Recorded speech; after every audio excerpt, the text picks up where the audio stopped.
아침에 비가 몹시 왔습니다. 그래서 멀리서 오는 우리 권혁생 목사님이나 또 권사님 많이 어린이들은 또 어떻게 볼까, 우리 윤택신 목사님의 차가 황금의 집에까지 갈 수는 있을까 그런 생각을 했는데, 그래도 비가 좀 잦아들어서 이렇게 들었습니다. 비가 많이 오고 그러니까 저도 예배를 준비하면서 예배를 준비하기보다는 그냥 어디 좀 이렇게 편안하게 좀 놀고 싶은 느낌, 그런 느낌이 많고, 비 오는 날에는 저는 습관이 습관이 아니라 생각이 좀 닭강정 같은 거 이렇게 지글지글 좀 볶는 소리가 나면서 기름 냄새 맡으면 놀고 싶은 마음, 그런 거 많이 들었습니다. 그래도 오늘 이제 점심 이후에 좀 그런 시간이 있으면 좋겠고요. 그런 시간이 있으면 좋겠고, 오늘 말씀 가운데 귀를 좀 기울여 보았으면 좋겠습니다. 저는 지난번 어린이 주일날 제가 어린이들이 어떻게 기도할까 하는 그런 주제로 설교했습니다. 오늘은 또 이제 주기도문이 주어지는데, 이 주기도문이 우리에게 어떤 기도에 도움을 주는지 좀 많이 좀 귀를 기울여 보았으면 좋겠습니다.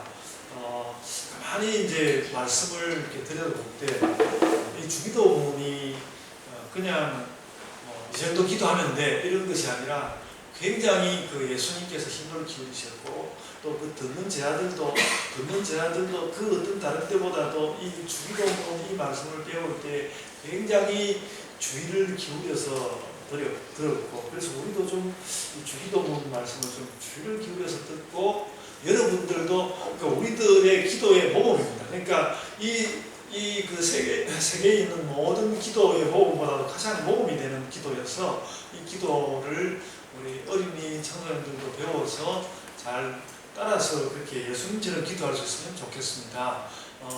늘 이제 우리 이제 청소년들 모여서 늘 기도하라 그러면 자꾸 기도를 안 하겠다 하고, 기도 원래 잘 못한다 하고, 청소년들도 그렇습니다만, 오늘 이 주기도문에 대하여서 우리가 배우면서 기도하는 법도 배우고, 기도하는 또 진심 어린 마음도 얻고, 그렇게 하였으면 좋겠습니다. 여러분, 제가 지난 금요일 새벽에 오늘 본문을 이렇게 살펴보다가, 누가복음 이 본문을 살펴보다가 어떤 성경 전반에 대한 강한 긴장감 같은 것을 느꼈습니다. 이 주기도문을 보면서 성경에 제가 먼저 그 느낌을 먼저 말씀을 드리면, 성경의 모든 기록들은 거기에 나오는 등장인물들의 모든 것을 걸고 하는 어떤 투쟁의 기록이다. 너무 좀 강할는지 모르지만 그런 느낌이 굉장히 강하게 들었습니다. 그래서 매우 평화롭게 기록된 말 속에도 어떤 그 성경에 나오는 등장인물 주인공의 그 인생을 건 긴박감이 있다는 것입니다. 그래서 우리는 성경을 읽을 때 때로 이제 내용 파악이 어려워서, 성경이 좀 내용 파악하기 어려운 부분이 있죠. 내용 파악이 어려워서 그 내용을 파악하기 위해서 힘을 들이지만, 그런 내용이, 그 성경에 나오는 내용이 이루어지기 위해서 성경의 인물들이 사용한 재료는, 그 성경 인물들이 사용한 재료는 뭔가 하면 자신의 인생이었다. 그 자신의 인생을 모두 들여서, 그것을 모두 기울여서 이런 사건들이 일어나게 되었다는 것입니다. 그래서 특별히 오늘 본문은 자기의 인생을 사용하여서 성경의 사건을 만든 그런 분위기를 대표할 만한 본문이다. 그런 말씀을 드리고 싶습니다. 그래서 오늘 이제 우리 전도사님하고 저하고 폰을 잘 되는데, 저는 이제 전도사님은 주로 뒷부분 이야기, 저는 앞부분만 이야기하려고 하는데, 본문 1절에서 제자 중에 누군가가 그런 말을 했죠. 선생님, 우리에게도 기도를 가르쳐 주소서, 그렇게 이야기를 하였습니다. 그래서 여러분도 저에게 기도 가르쳐 달라고 할 수 있죠. 그래서 제가 청소년들에게 기도를 가르쳐 주려고 하고 있는데, 여러분들도 그렇게 말할 수 있고, 저도 여러분에게 거기에 대해서 답할 책임이 있고요. 그래서 오늘 여러분들은 그런 질문을 저에게 구체적으로 하지 않았지만, 거기에 답하는 마음으로 이 말씀을 하려고 하는데요. 근데 본문의 이 지점은 아직 이제 십자가 사건이 뭐 얼마 멀지 않아서 모르겠지만 아직 십자가 사건이 오지 않은 지점이니까 뭔가 좀 평화로운 느낌으로 고요한 기도를 주고받을 수 있고 본문을 보았을 때도 그런 느낌도 상당히 많이 있었습니다. 많이 있습니다. 그러나 근데 이 실제 지금 이 예수님과 제자들 사이에 기도를 주고받는 이 대화가 일어난 이 자리는 사실은 그렇게 평화로운 분위기는 아니었습니다. 평화로운 분위기는 아니었습니다. 말하자면 이런 거죠. 우리가 당신이 학생이고 당신은 우리 선생님이니까 우리에게 뭐 기도 정도는 가르쳐 주어야죠. 그런 가벼운 대화는 아니라는 것이죠. 조금 이제 다르게 이야기하면 이런 것이죠. 선생님, 우리가 별로고 별렀는데 이런 기회가 왔습니다. 이런 기회가 왔군요. 우리에게 기도를 가르쳐 주십시오. 당신이 기도를 가르쳐 줘야만 우리가 우리 인생을 살아갈 방향을 제대로 알지 않겠습니까? 이런 내용이 들어있는 것입니다. 그러니까 당신이 기도를 가르쳐 주시면 그러면 우리 인생이 가닥을 잡을 것입니다. 그런 이야기였습니다. 뭐 그런 것이 아니라면 우리가 굳이 우리 삶을 다 뿌리쳐놓고 뭐 그 어부였는데 어부 그 거구를 버려두고 온 뭐 야고보와 요한이라든지 뭐 이런 사람들 있지 않습니까? 자신의 그 하는 업들도 버려두고 여러 가지 버려두고 당신이 우리의 어떤 인생의 길을 보여줄 것이 아니라면 우리가 뭐 이렇게 와서 있겠습니까? 그렇게 사실 물은 것이거든요. 그래서 굉장한 그 무게가 들어있습니다. 그래서 이 말은 좀 바꿔서 말하자면 우리가 인생과 목숨을 걸고 갈 길에 대하여 가르쳐 주십시오. 기도를 가르쳐 달라는 말은 그 말이었습니다. 우리의 인생과 목숨을 걸고 가야 할 길에 대해서 가르쳐 주십시오. 잔뜩 무게가 실려 있었습니다. 그래서 우리가 이제 이미 이 말씀들을 좀 돌아보았습니다만 이 말씀을 이해하기 위해서 우리는 오늘 말씀을 누가복음 9장 51절과 연관시켜 보아야 합니다. 제가 이제 2주 전에 했던 말씀인데요. 연관시켜서 읽어야 합니다. 이 부분은 예수께서 이제 갈릴리에서 결심을 하고 예루살렘으로 떠나는 장면이죠. 결심하고 예루살렘으로 떠나는 장면입니다. 예수께서 그 뭐라고 했는가 하면 예수께서 승천하신 기약이 차감에 예루살렘을 향하여 올라가기로 굳게 결심하셨다고 했습니다. 예루살렘 올라가기. 그러니까 예수님이 이미 굳게 결심을 했다고 말씀하고 있고요. 이 굳은 결심은 결국은 뭔가 하면 예수님이 죽는 죽음의 결심이거든요. 죽음의 결심이 될 것입니다. 예수님과 제자들 사이에서 대화, 이제 그들 사이, 그 속에서도 여전히 대화는 좀 가벼운 듯이 이루어질 때도 있지만 선생님 예수님은 지금 목숨을 걸고 행로를 가고 있었습니다. 제자들은 또 예수님이 그렇게 하고 있다는 것을 자주 잊어버리긴 했지만 그렇다고 해서 철없이 그냥 룰루랄라 하면서 가고 있는 것도 아니었습니다. 그래서 그런 어떤 느낌, 기도를 가르쳐 주소서라는 그 말에는 예수님이 결심하고 올라갔다는 그런 느낌이 함께 실려 있다는 것입니다. 굉장한 무게가 있다는 것이죠. 그래서 인생을 걸고 한 걸음 한 걸음 가고 있기 때문에 무슨 말을 해도 의미심장한 시기였습니다. 누가복음 9장 51절에서 예루살렘으로 갈 결심을 할 때 예수께서는 그래서 제자들에게도 무언가를 요구하는 당신들도 너희들도 뭔가 결심해야 할 것이 있다. 그것은 이제 좀 다른 이제 본문으로 요한복음 6장 7장에 걸쳐서 이 내용이 더 심각하게 나오는 것인데 예수님이 이제 그 누가복음 9장도 마찬가지고 요한복음 6장과 7장에서 예수님이 스스로는 죽음을 결심하고 올라가면서 제자들에게 결국 요구한 것은 뭔가 하면 너희가 진짜 제자가 되었으면 좋겠다. 혼신을 다하는 제자가 되었으면 좋겠다. 그걸 예수님이 지금 요구하고 있는 그런 상황입니다. 그런 상황 가운데 있습니다. 뭐 그러자 막 아멘하고 답하는 것이 아니라 많은 사람들이 예수님 이제 진짜 제자가 되었으면 좋겠다. 그런 요구를 하니까 많은 사람들이 아멘 아멘 그래야죠. 이렇게 답하는 것이 아니라 예수님이 그렇게 이야기했을 때 많은 사람들이 예수님을 떠났다고 했습니다. 많은 사람들이 예수님을 떠나고 다시는 그 사람들이 예수님으로 돌아오지 않았다고 했거든요. 그래서 다 떠나고 몇 명 남지 않은 제자들에게 예수님이 너희도 갔느냐? 너희도 가느냐? 이렇게 예수님이 물었죠. 그래서 예수님은 그런 물음 가운데서 너희도 참 제자로 살려거든 남고 아니면 떠나가라. 그런 의미로 말씀을 물은 것 같습니다. 물론 당장 목숨을 걸고는 예수님이었지만 이 말은 제자들에게도 목숨을 걸라는 말이었습니다. 목숨을 걸고 나와 함께 가려거든 가고 아니면 다 떠날 수도 있는데 12명 제자는 남았습니다.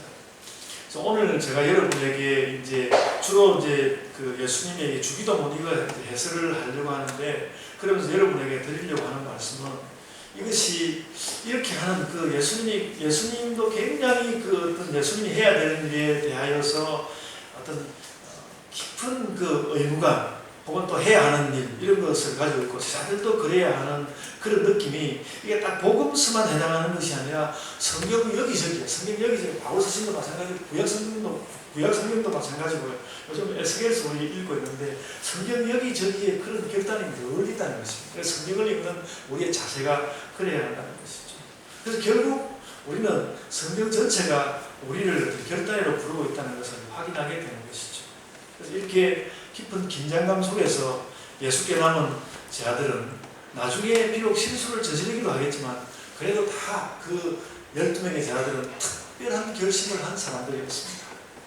그래서 제가 2주 전에 제자화라는 말을 사용했는데, 우리가 여러분, 그래서 저를 포함해서 여러분 한 사람 한 사람, 우리 어린이들도 청소년들도 청년도 그 누구도 한 사람 한 사람이 예수님의 제자가 되는 것이 필요합니다. 그러니까 마구 좀 이야기하자면 성경 전체가 우리에게 요구하는 것을 한마디로 말하자면 예수의 제자가 되는 걸 요구하고 있다는 것입니다.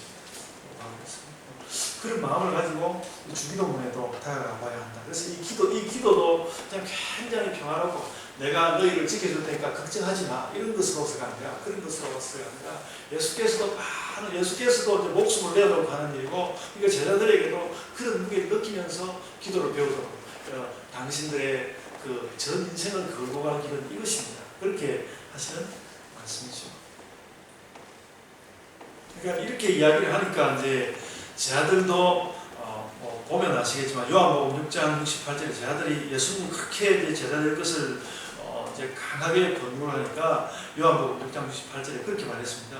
주여, 영생의 말씀이 주께 있사오니 우리가 누구에게로 가오리까 하고, 그렇게 결단된 제자들이 예수님께 남았습니다. 제가 하여간 이렇게 이제 이런 가운데서 이 설교를 준비하면서 이런 설교 준비하는 내내 제가 떨쳐버리지 못한 생각이었는데, 오늘 주기도문 꼭 이렇게 설교해야 되는 건 아니거든요. 전에는 제가 이제 주기도문을 가지고 3가지 행복, 이렇게 이제 주기도문을 가지고 행복의 요건으로 이렇게 설교하고, 그때는 굉장히 이제 분위기가 부드럽고 좋았는데, 오늘 설교를 하면서 굉장히 이제 이 주기도문이 무겁게 느껴질 수도 있겠다, 그렇게 생각하면서 왜 이렇게 무겁게 읽히는 것일까, 그런 생각을 했습니다. 근데 이것은 제가 이제 저 혼자 좀 이상한 목사라서 그런 게 아니라, 성경은 정말 이 주님이 가르치는 기도 가운데서 어떤 무게를 요구하고 있다는 것이죠. 그런 가운데서 또 이제 당황스러운 것은 이런 것이죠. 내가 정말 이렇게 주님께서 가르치는 이 기도를 정말 내가 목숨을 걸고 따라가는 마음으로 이 기도를 받아들일 수 있을까? 혹은 또 우리 예본교회가 모두 우리 목숨을 바치는 그런 마음으로 이 기도를 받아들일 수 있을까? 그런 이제 질문이 저에게 나오면 정말 그럴 수 있을까? 이 질문이 처음에는 무겁게 느껴지고, 여러분에게는 또 이 질문에 대해서 어떻게 말할까 이런 생각을 했는데, 미리 답을 드리자면 그렇게 할 수 있다는 것입니다. 그렇게 할 수 있습니다.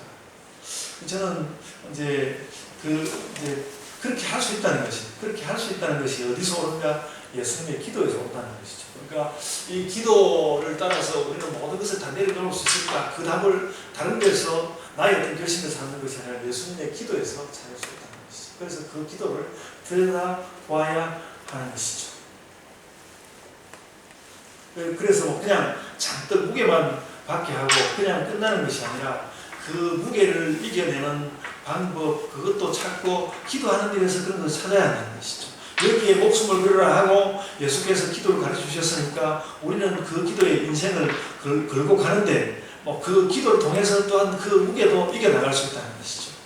좀 살펴보면요, 마태복음에는 우리가 예배에 사용하는 주기도의 본문이 나오고, 오늘 우리 전도사님 보여주었는데 주기도문의 본문이 나오고, 누가복음에는 그보다 더 좀 축소한 본문이 나오는데, 신학자들은 거기에 대해서 어느 것이 더 예수님의 원래 말씀에 맞는지 논쟁도 하고 그렇지만은, 저는 그런 정확성보다는 마태복음이든 누가복음이든 예수님과 제자들이 인생을 걸고 목숨을 걸었던 기도다라는 것을 우리가 아는 것이 기본적으로 중요하겠다. 그래서 오늘 이제 설교 제목도 기도를 가르쳐 주소서 그랬는데, 우리도 기도를 가르쳐 주소서 이 말에 우리 인생을 걸고 갈 마음을 가지면서 이 말씀 가운데로 들어가 보아야겠습니다.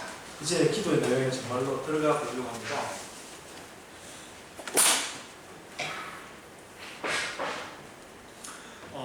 이 기도가 목숨을 거는 것이다. 그렇게 제가 이제 들어오면서 이야기를 했는데, 정작 이제 주님의 기도를 들여다보면 기도의 내용은 그렇게 치열해 보이진 않습니다. 치열해 보이진 않습니다. 제자들의 질문은 매우 치열한 편이었지만 예수님의 대답은 거기에 비하면 그렇게 치열해 보이지는 않습니다. 근데 뭐 그렇게 보이면 그렇게 보이는 대로 주님 가신 기도의 뜻을 정리해 보려고 합니다. 이 기도의 내용도 자세히 이야기하자고 하면 굉장히 긴 시간을 요구하겠지만, 제가 이건 어떻게 하는지 우리가 목숨을 건다는 게 되게 뭘까, 인생을 걷는 게 뭘까, 그걸 제가 추려해서 아주 좁히고 아주 작은 말로 한번 만들어 보려고 하거든요. 이 주기도문을 너무 길게 해석한다거나 너무 짧게 줄인다거나 두 가지 다 좋지는 않은데, 그래도 오늘 이렇게 많이 좀 줄여보려고 합니다. 그래서 이제 우리가 기도하는 모범을 삼아야 되고, 그러니까 먼저 마태복음에 나오는 주기도문, 풀로 나오는 주기도문을 이야기하면요, 되게 많은 학자들과 성경을 해석하는 분들의 이야기는 6개로 요약되어 있다. 이 주기도문의 내용은 6가지 내용으로 요약되어 있다고 말합니다. 그 첫째는 하나님 이름이 먼저 하나님 부르고요. 하나님 이름이 거룩히 임을 받으소서. 하나님 이름, 하나님 존재에 관한 것입니다. 둘째는 나라가 임하소서. 하나님의 통치에 관한 것입니다. 나라가 임하소서. 그리고 셋째는 하늘에서처럼 땅에서도 하나님 뜻이 이루어지소서. 세 번째. 그리고 네 번째는 우리에게 일용할 양식을 주십시오. 살림에 관한 내용이죠. 그리고 다섯 번째는 우리 죄를 용서해 주소서. 말이 길게 있습니다만 죄를 용서해 주소서. 그리고 여섯 번째는 시험에 들지 말게 하소서. 이렇게 6개로 나눠져 있습니다. 그래서 뭘 기도하지? 이렇게 생각되는 사람이 이 6개를 암기하는 것도 기억하는 것도 할만한 일입니다. 그래서 이 6가지 마태복음에 나오는 6가지 내용 가운데서 누가복음에 빠져있는 거 하나 있는데, 그 세 번째에 나온 하늘에서처럼 땅에서도 이루어지소서, 그러니까 하늘의 뜻이 땅에서도 이루어지리라 하는 그 기도는 누가복음에는 나오지 않습니다. 누가복음에는 5개로 되어 있죠. 누가복음은 5개로. 5개로 되어 있고 더 간결한 편입니다. 그래서 이제 제가 누가복음의 주기도문을 더 간추려서 말하면 이렇습니다. 누가복음의 주기도문을 간추려서 이야기하면요, 먼저 하나님 부른 다음에 하나님 이름을 높이고 그 다음에 그 하나님의 다스리심, 하나님 나라가 우리에게 오고 우리에게 양식을 주시고 죄는 용서하시고 시험에 들지 않게 주옵소서. 이렇게 이제 간략하게 말할 수 있고요. 기도가 하나님께 이제 그걸 조금만 설명을 해보면요, 기도가 하나님께 이제 우리 원하는 것을 말씀드리는 것인데, 가장 먼저 하나님 부르는 것은 너무 당연하죠. 하나님께 우리 원하는 것을 이야기해야 되는데, 가장 먼저 하나님 불러야죠. 당연하고요. 그 다음에 하나님 이름과 나라를 기도하는 것은 하나님 찬양하는 것입니다. 하나님 이름과 나라를 이야기하는 것은 하나님 찬양하는 것이죠. 단지 하나님께 예의를 차리는 것은 아니고, 하나님의 존재와 하나님의 나라는 우리가 사는 이 땅 모든 것의 또 원천입니다.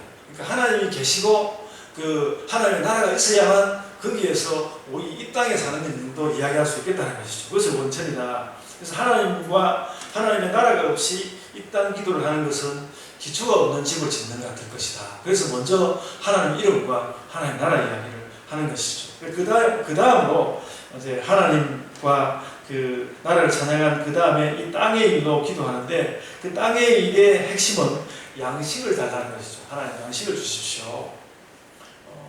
그래서 뭐 이건 이제 양식으로 살아내는 것이고요. 아까 이야기대로 양식은 살림과 바꾸어 볼 수 있는 그런 내용입니다.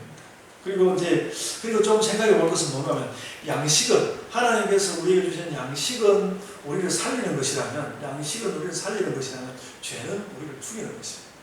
양식은 살리는 것이고 죄는 죽이는 것입니다.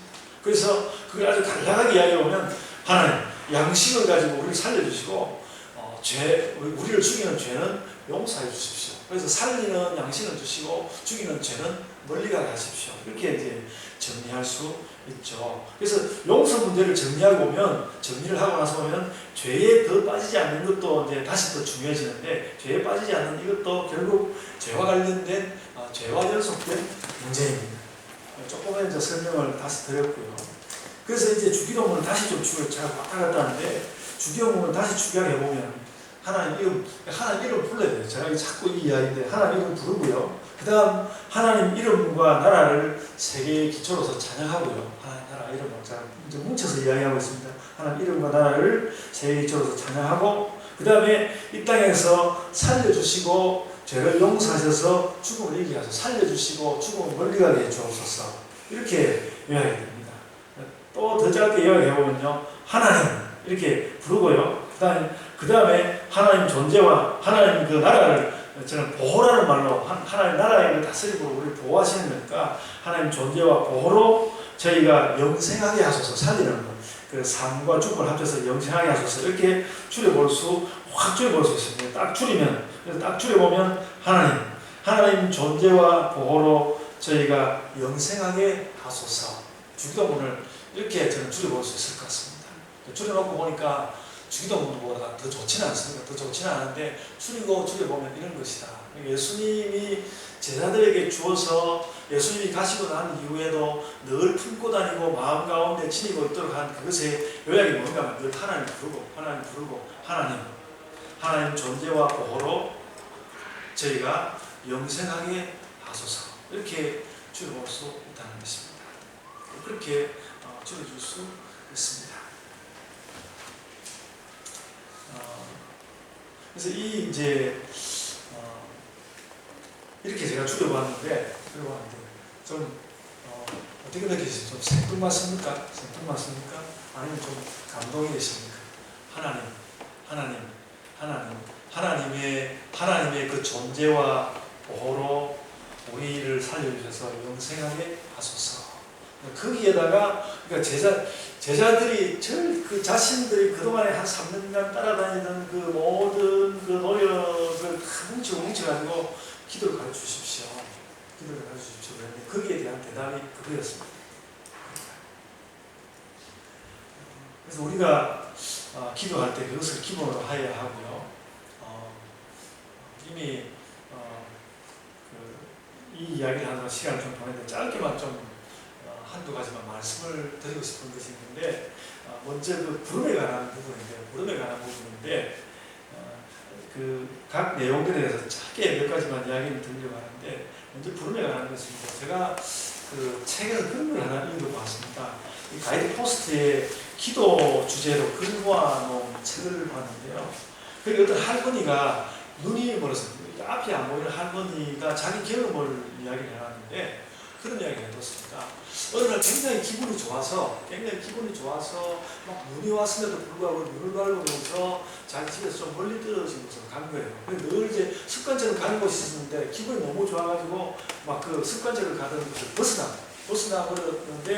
벗어나 버려서 조금 가다 보니까 이거 큰일 났다. 이제 산길이고 그래서 나 어떻게 될지 모르겠다. 굉장히 이제 걱정이 되고 그래가지고 이제 마음 가운데 두려워서 할머니 어른이지만 막 울기도 하고 그렇게 하다가 하나님 저를 지켜주소서. 기도를 하고 나니까 좀 마음이 편안해서 또 길을 좀 걸어갔습니다. 조금 길을 걸어가다가 어느 순간에 갑자기 마음이 좀 편안해지면서 내가 이제는 마음 먹고 방향을 좀 돌릴 수 있겠구나 싶어서 방향을 돌려서 길을 조금 더 늘어갔는데 이제 자신이 다니던 좀 편안한 길에 나서게 됐다는 거죠. 편안한 길에 나서게 돼서 그래서 그 편안한 길을 살아서 집으로 돌아와서 이제 그 어려운 지경을 벗어났습니다. 어려운 지경을 벗어났는데 그 다음 날 이제 앞이 보이는 사람들이 이야기를 해주는데 할머니 큰일 날 뻔했습니다. 그러니까 그 할머니 발걸음이 바로 그 절벽 낭떠러져 있는 곳으로 가다가 딱 낭떠러지 앞에서 방향을 돌려서 왔습니다. 그런 이야기를 해주는 걸 듣고 이 할머니가 맞아. 내가 갑자기 마음이 편해져서 방향을 들었던 바로 그 지점이야.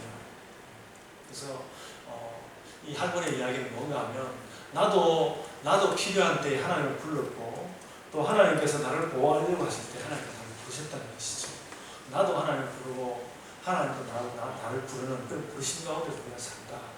그래서 우리의 기도가 그렇다고 생각됩니다. 우리의 기도가 제가 또 기도 내용을 추가해서 이야기했습니다. 우리의 기도가 나도 하나님을 부르고 하나님도 나를 부르는 그런 것으로 갔으면 좋겠습니다. 그리고 또 제가 몇 가지 해설을 붙이려고 하는데 한 가지만 더 말씀을 드리면요. 오늘 할 이야기가 많았는데 한 가지만 더 말씀을 드리면 오늘 우리 유득신 목사님도 기도를 하셨지만 요즘 일본과의 관계가 굉장히 우리가 어렵지 않습니까? 어려운데 일본 사람들이 믿죠. 일본 사람들이 믿고 그런데 근데 제가 이제 꾸준히 살펴보면서 이 일본과 우리 사이에 일어나고 있는 문제이 무슨 문제냐면 죄 문제입니다. 죄 문제인데 일본 사람들이 우리에게 죄를 저지른 거거든요. 36년간 남의 나라를 억누르고 짜내가고 정말 모든 유기 그릇 그런 거 다 가져가고 필요한 걸 전부 다 뺏어가고 그랬거든요. 그래 놓고 자기 잘못한 거 없고 한국에 근대화를 만들어 주었다는 이런 이야기들만으로 일관하고 이렇게 해서 우리가 지금은 이제 여러분 그런 걸 살펴봤습니까? 지난 2018년에 그 일본의 그 1인당 국민 소득이 39,000불, 우리나라의 소득이 34,000불. 그래서 우리나라가 일본의 80%에 도달했다. 이 정도면 우리나라, 일본이랑 별로 차이가 없는 거예요. 별로 차이가 없는 가운데 살고 있는데, 동등한 지위에 왔는데, 근데 그 일본 사람들을 우리가 보면서, 그 일본 사람들을 계속 이야기하면서, 우리가 굉장히 마음에 보살픔을 느끼고, 현재 그 정치가들도 힘들어하는 부분이 뭔가 하면, 우리는 사실 이전에 이제 우리나라의 광주 사건도 그랬습니다만 잘못을 저지르고 용서를 받아야 할 사람들이 용서를 구하기만 하면 용서해주고 싶은데 용서를 구하지 않는 거죠. 그러니까 1965년에 한일협정을 할 때도 지금도 뭔가면 일본이 그 돈을 얼마 좀 주기도 하고 이러지만 우리에게 용서를 구하지 않는 거예요. 우리는 용서받을 것이 없다. 당신들이 모사이가 좀 도와주는데 이런 식으로만 이야기하려고 하는 것이죠. 그래서 이제 우리나라는 계속해서 진심으로 정신대도 그렇고요. 진심으로 용서를 구해봐라. 그러면 이 문제가 풀릴 것이다. 그런데 우리 그렇게 못한다는 것이죠. 못한다는 것인데 이 문제를 어떻게 끌고 나가든가 그게 참 어려운 문제 아닙니까? 어려운 문제인데 그런데 그 양심적인 일본인들은 이미 이전부터 자신들의 잘못을 알고 우리나라에게 용서를 구해왔고요. 그래서 우리가 자꾸 정치를 통해서 외교 라인을 통해서 분명하게 용서해달라고 이런 이야기를 안 들어도 우리가 더 마음이 넓은 사람입니까? 용서해주고 그 다음에 그 또 미쓰비시의 자산을 팔아가지고 그들을 이렇게 보상을 해주고 그런 이야기도 할 거 없고 그 일본 사람들은 가지고 가라 그러고 우리 정부가 재단을 설립해가지고 우리가 일본보다 더 좋은 나라니까 우리가 그런 거 다 국민들 잘 살 수 있도록 해줄 수 있다. 그래서 용서는 분명히 그 일본의 양심 있는 사람들이 용서를 구했으니까 용서 구한 것으로 보고 우리는 용서해주고 그 다음에 용서해줄 만큼 용서를 해줬으니까 당신들이 우리에게 갚을 필요 없다. 우리가 다 해결할게. 그렇게 하고 해결하고 넘어가면 좋겠어. 지금은 제가 대통령이었으면 좋겠습니다. 그래야 딱 해결하고 넘어가면 좋겠어. 그렇게 넘어가면 좋겠다는 생각입니다. 이런 이야기인데 그러니까 우리가 살아가면서 다가오는 죄의 문제가 그렇다는 겁니다. 그러니까 이 죄 문제, 죄는 자꾸 우리를 죽이고 다른 사람이 나에게 그러니까 다른 사람이 나를 향해서 죄를 짓는 그게 악이죠. 그러니까 죄의 결과로 우리에게 악이 오고 내가 죄를 범할 수 있는 건데 결국 우리가 여러 가지 우리의 삶을 힘들게 하고 괴롭히는 것을 끝까지 따라가보면요. 그러니까 우리의 삶을 힘들게 하는 것을 끝까지 따라가보면 이런 돈의 문제가 부딪히기도 하겠지만 돈의 문제보다 더 궁극적인 것은 우리 삶을 힘들게 하는 마지막에 가서 부딪히는 게 죄의 문제가 부딪히는 거예요. 죄의 문제가 부딪히는데 그 죄의 문제를 오늘 이 누가복음이 뭐라고 말했냐면 하나님 우리에게 죄를 범한 사람이 있으면 용서해 주겠습니다. 저희에게 죄를 범한 사람이 있으면 용서해 줄 테니까 하나님도 우리를 용서해 주십시오. 그랬거든요. 그러니까 우리도 일본 사람들이 우리에게 죄를 범했는데 용서해 줍시다. 용서해 주고요. 제가 용서해 주자 그래가지고 온다고 하는 하지만 하여간 그 용서해주고 그러면서 우리가 하나님께 하나님 그럼 우리 죄도 용서해 주십시오.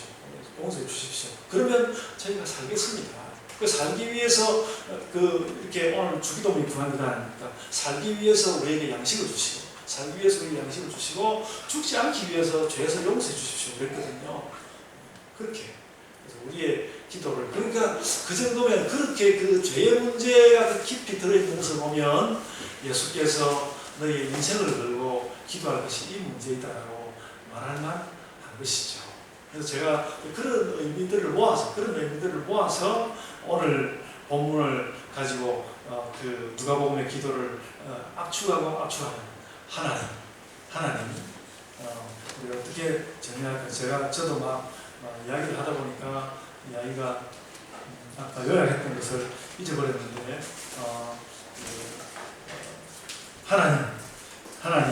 하나님의 존재와 보호로 우리를 영생하게 하소서. 이렇게 딱 정리를 해가지고 기도의 내용을 가지고 다니자는 것입니다. 제가 아동 청소년부와는 또 이런 가지 이야기 좀 더 하고 그래야 되겠습니다만은 이 오늘 마지막 드리는 말씀은 예수 그리스도의 제자들이 자신의 정말 인생을 걸고 이 질문을 한 것이라고 봅니다. 우리가 어떻게 기도할까? 그래야 우리가 살 수 있겠습니다. 살 길을 알겠습니다. 그랬을 때 예수께서 그와 같은 답을 주셨습니다. 그 답을 가지고 우리도 그 답을 가지고 우리의 기도를 하면서 그 기도에 우리의 인생을 들고 우리의 삶을 살아갑시다. 아멘. 자, 기도하겠습니다. 아버지 하나님, 저희에게